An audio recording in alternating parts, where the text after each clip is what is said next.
Well, here we are with the board, and I'm going to take some of CJ's wood butter, and I use the microfiber towels, just something that I use. You can use paper towels, you can use these microfibers or whatever, so any kind of lint-free towel you want to use, okay? And just take it out and just start circling. You can already see the difference in from here where I haven't put anything and the richness of it pulling out into wood and stuff. So this board was in need of this, and I wanted it to wait so I could show you guys how to do this. So, and you want to be liberal with this stuff, okay? And again, just small circles, get it in, get it on.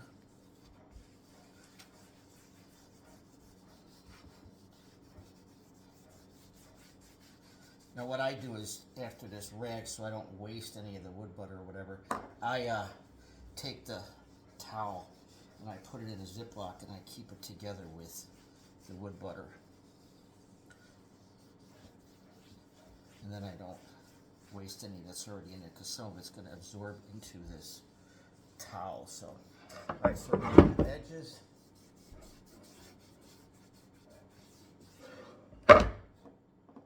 And make sure that you get all the sides, all the edges, everything, right?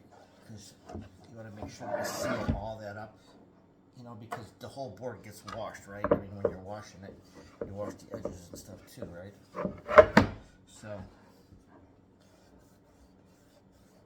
and then when you're done with that, you can flip her over, and it's going to get on your countertop or whatever, so just be aware of that.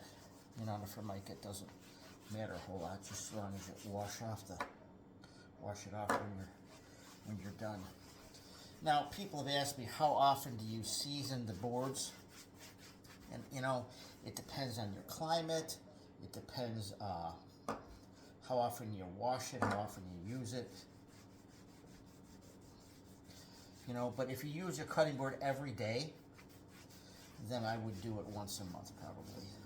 Use it every other day, every 2 months, you know, a couple times a week, maybe 3 months or whatever. But again, it depends on the humidity and the dryness in your home too, okay?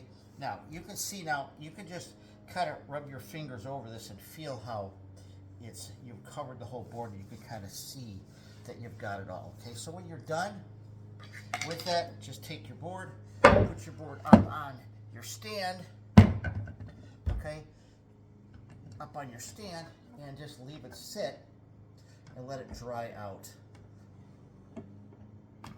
and absorb all that product into the wood, okay?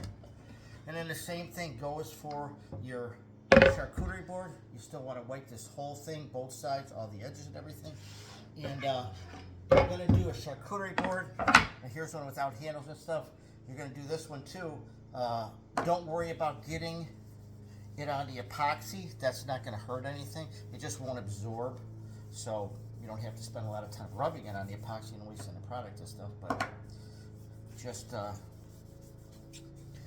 rub it liberally all over the board. Don't worry about it getting epoxy. Make sure you get the edges of the board too. And then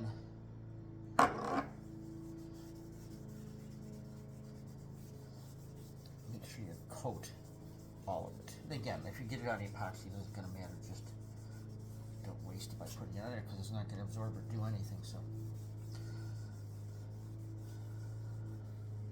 basically that's it.